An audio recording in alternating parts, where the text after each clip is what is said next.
All right, so you got accepted to the X Culture Global Symposium. Yeah, That's awesome. Congratulations. huge. Now let's get real for a second. Okay. We need to talk about funding this. Right. Incredible opportunity. Yeah. You shared the X Culture Guide on securing travel funding for the Global Symposium. Mm-hmm. And I've got to say, it's packed with practical tips For sure. and some surprising ideas you might not even have considered. Absolutely. Um, It really is a fantastic resource for anyone feeling a little overwhelmed by the yeah, financial side of attending the symposium. yeah, It breaks down the entire process into manageable steps, okay. starting with figuring out exactly how much money you'll need. Okay, let's unpack that first step. Sure. What are we talking about here, realistically? Well, airfare is definitely the biggest variable. Okay, The guide mentions a range from like $200 to $2,000, wow, depending on where you're flying from right. and how far in advance you book your tickets. Yeah, So starting your research early is definitely key.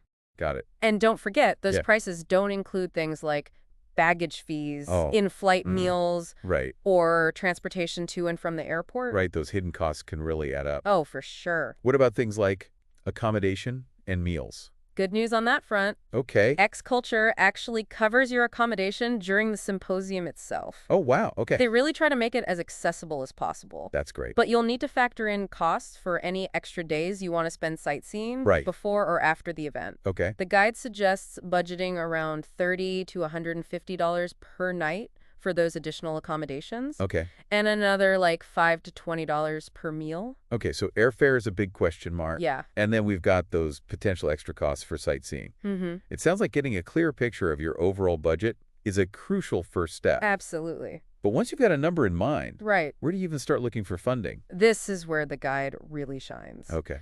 It highlights a whole range of potential sponsors, Okay. some obvious and some you might not have thought of. Like give me the inside scoop. Well, of course, there are the usual suspects. Yeah. Universities, employers, and even your own personal network of friends and family. Sure.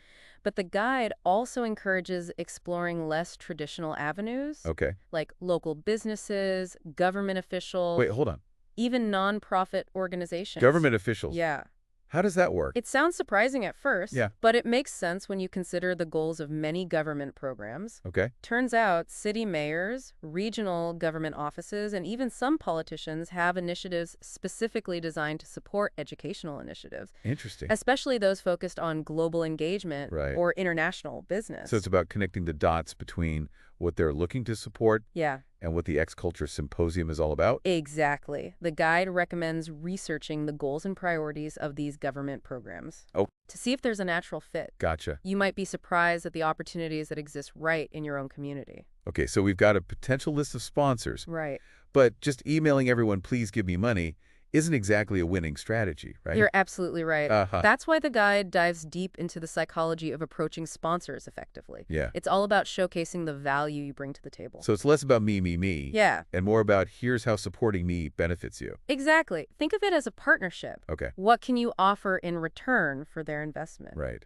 The guide actually provides templates for sponsorship request letters, Oh, templates. which is super helpful. Now you're speaking my language. I love a good shortcut. These templates outline exactly what to include in your request. Awesome. And here's where that psychology comes in. Okay. The guide stresses aligning your request with the sponsor's interests. Got it. So if you're approaching a business, Yeah. highlight how your participation in X culture connects to their industry or goals. Okay. If you're talking to your employer, Yeah. focus on the skills you'll gain that will directly benefit your work. So it's about doing your homework Yeah. and tailoring your approach to each individual sponsor. Precisely, it shows that you've put in the effort to understand their perspective Right. and that you're serious about this opportunity. Makes sense. The guide even suggests offering tangible things in return, Okay, like what? like a post-event presentation, Okay. a written report about your experience, Yeah. or even some social media shout-outs for the sponsor. Interesting. It's all about building a mutually beneficial relationship. I like it. Which brings us to another important point. Okay. What if traditional sponsorship doesn't cover all your costs? Right, because let's be real. Yeah, Sometimes even with the best efforts, yeah, there's still a funding gap. absolutely. Yeah. So what then? Don't worry, the guide has some great advice for that too. Okay, good.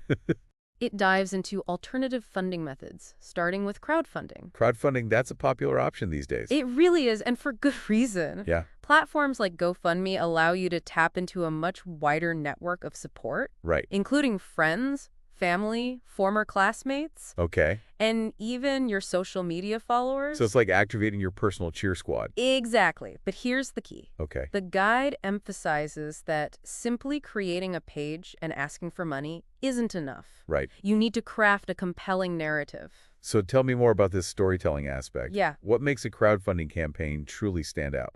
The guide suggests thinking of it as inviting people to be part of your journey, Okay. not just donating to a cause. Right. Explain why attending the symposium is so important to you. Got it. How will it impact your education? Mm-hmm. What are your career aspirations? Yeah. And how does this experience fit in? So it's about connecting on a personal level, Absolutely. showing your passion, Yeah. and making people feel invested in your success. Exactly. Don't be afraid to share your personal story, your challenges, and your dreams. Yeah. And don't forget the power of visuals. Oh, yeah. Add photos and videos to your campaign page to make it more engaging and relatable. Visuals always make things more interesting. Are there any other tips for running a successful crowdfunding campaign? The guy recommends offering small rewards as incentives, Like what? like personalized thank you notes, Okay. social media shout-outs, or even updates from the symposium itself. Cool. It's a way to show appreciation and make your supporters feel like they're part of the experience. I love that idea. It's like building a little community around your fundraising efforts. Exactly. But speaking of community, Yeah. the guide also mentioned tapping into university or student government funds. Right. What are those all about? Those are often overlooked gold mines. Really? You'd be surprised how many universities have dedicated funds for things like academic conferences and global engagement initiatives. So where do you even begin to look for those? The guide suggests starting with your study abroad office, Okay. your business or international studies departments, Hmm. even the Career Development Center and student government associations. Wow. It's about being proactive and reaching out to these departments to inquire about potential funding opportunities. So it's like a treasure hunt, but instead of digging for gold, we're digging for funding. Exactly. And remember, when you do reach out to these departments, Yeah.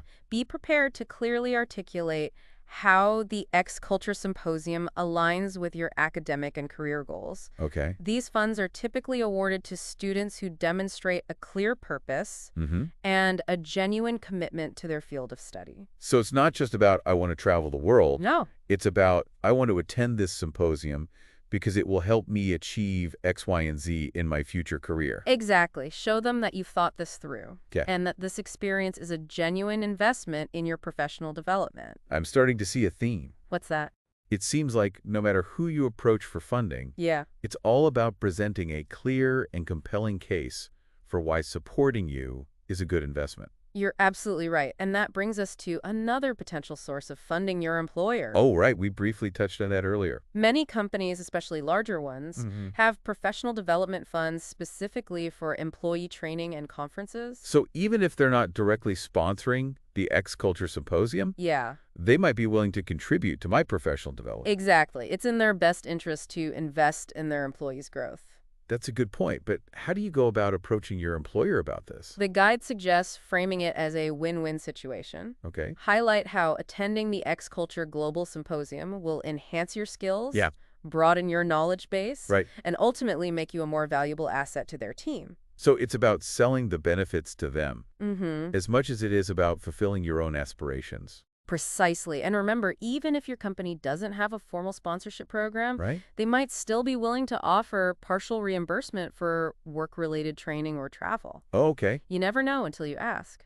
I love how this guide is opening up so many different possibilities. Me too. Instead of feeling overwhelmed by the cost, Yeah, we're now armed with a whole toolkit of strategies. that's exactly the point. And the beauty of it is that you can combine these strategies. Oh, tell me more about that. I love a good plan. Think of it like an investment portfolio. Okay. You wouldn't put all your eggs in one basket, right? Right. Instead of relying on a single big sponsor, Yeah. you can secure smaller amounts from multiple sources. Okay. A university grant here, a local business sponsorship there, Mm-hmm. maybe even some crowdfunding magic sprinkled on top. I love that analogy by spreading out your funding sources. Yeah, You reduce the risk and increase your chances of hitting your overall goal. absolutely. It also makes the whole process feel less daunting.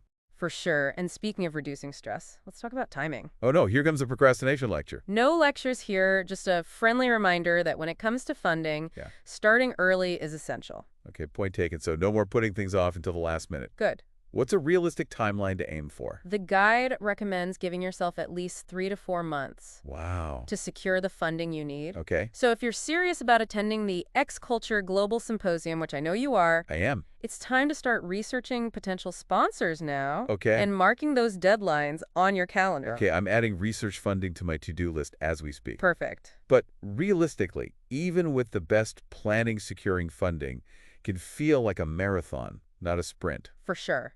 Any advice for staying motivated throughout the process? Remember why you're doing this. Yeah. Remember the incredible opportunity that awaits you at the X Culture Global Symposium. Mm-hmm. Remember the valuable skills and connections you'll gain. Remember the impact this experience could have on your future career. It's like keeping your eye on the prize even when things get tough. Exactly. And remember, every no you hear just brings you one step closer to a yes. I love that perspective. It's a reminder that persistence pays off. Absolutely. Persistence is definitely key. And speaking of persistence, let's shift gears a bit and talk about what happens after you've secured the funding. Okay. It's not just about getting the money and running off to the symposium, right? I'd imagine there's still some follow-up involved. Absolutely. The guide emphasizes the importance of expressing gratitude Yeah. and keeping your sponsors informed throughout the process. Okay. Think of it as nurturing those relationships you've built. So how do we do that effectively? What does good follow-up look like? It can be as simple as sending personalized thank you emails Okay. or handwritten notes to everyone who supported you. Okay. Share updates about your preparations for the symposium, Mm-hmm. and maybe even send a few photos or anecdotes about your experience once you're there. It's about making them feel like they're a part of the journey, not just a source of funding. Exactly. And then once you return from the symposium, Yeah. follow up with a more detailed report or presentation about what you learned Okay. and how their support made a difference. Right. It closes the loop and really demonstrates the impact of their investment. It's about showing them that their belief in you was well placed. I like that. Mm-hmm. But this guide really has been a goldmine of practical advice. Glad to hear it. Any final nuggets of wisdom as we wrap up our deep dive? One thing that really stood out to me was the guide's emphasis on thinking outside the box when it comes to offering something in return for sponsorship. Yeah. What unique skills or experiences can you offer that go beyond the usual thank you note? Okay, give me some examples. Let's say you're a graphic designer. Yeah. Maybe you could offer to create social media graphics for your sponsor. Oh, okay. Or perhaps you're a photography enthusiast. Mm-hmm. You could offer to take professional headshots for their team. Right. It's about leveraging your talents and turning the funding process into an opportunity for collaboration. I love that it transforms what could feel like a transactional exchange into a genuine partnership. Exactly. And who knows, those collaborations could even lead to future internships, mentorships, or even job offers. Now that's a win-win. Remember, attending the symposium is an investment in your future. It's a chance to expand your horizons, build a global network, and gain invaluable experience that will set you apart in today's competitive job market. Don't let funding be the barrier. So to all our listeners out there, get creative, get strategic, and get ready for an unforgettable experience. Couldn't have said it better myself. This guide really does provide all the tools you need to make this dream a reality. That's it for today. Deep dive into funding the X Culture Global Symposium. We hope you found it helpful. And remember, you've got this. Until next time, keep exploring, keep learning, and keep diving deep. Absolutely. And speaking of persistence, let's shift gears a bit Okay? and talk about what happens after you've secured the funding. It's not just about getting the money and running off to the symposium, right? Right. I'd imagine there's still some follow-up involved. Absolutely. The guide emphasizes the importance of expressing gratitude. Yep. And keeping your sponsors informed throughout the process. Think of it as nurturing those relationships you've built. So how do we do that effectively? What does good follow-up look like? It can be as simple as sending personalized thank you emails Okay? or handwritten notes to everyone who supported you. Okay? Share updates about your preparations for the symposium, Mm-hmm. and maybe even send a few photos or anecdotes about your experience once you're there. It's about making them feel like they're a part of the journey, not just a source of funding. Exactly. And then once you return from the symposium, Yeah. follow up with a more detailed report or presentation about what you learned Okay? and how their support made a difference. Right. It closes the loop and really demonstrates the impact of their investment. It's about showing them that their belief in you was well placed. I like that this guide really has been a goldmine of practical advice. Any final nuggets of wisdom as we wrap up our deep dive? One thing that really stood out to me was the guide's emphasis on thinking outside the box. Okay? When it comes to offering something in return for sponsorship, Yeah. what unique skills or experiences can you offer that go beyond the usual thank you note? Okay, give me some examples. Let's say you're a graphic designer. Yeah. Maybe you could offer to create social media graphics for your sponsor. Oh, okay. Or perhaps you're a photography enthusiast. Uh-huh. You could offer to take professional headshots for their team. Right. It's about leveraging your talents and turning the funding process into an opportunity for collaboration. I love that it transforms what could feel like a transactional exchange into a genuine partnership. Exactly. And who knows, those collaborations could even lead to future internships, mentorships, or even job offers. Now, that's a win-win. Remember, attending this symposium is an investment in your future. It's a chance to expand your horizons, build a global network, and gain invaluable experience that will set you apart in today's competitive job market. Don't let funding be the barrier. So to all our listeners out there, get creative, get strategic, and get ready for an unforgettable experience. Couldn't have said it better myself. This guide really does provide all the tools you need to make this dream a reality. That's it for today's deep dive into funding the X-Culture Global Symposium. We hope you found it helpful. And remember, you've got this. Until next time, keep exploring, keep learning, and keep diving deep.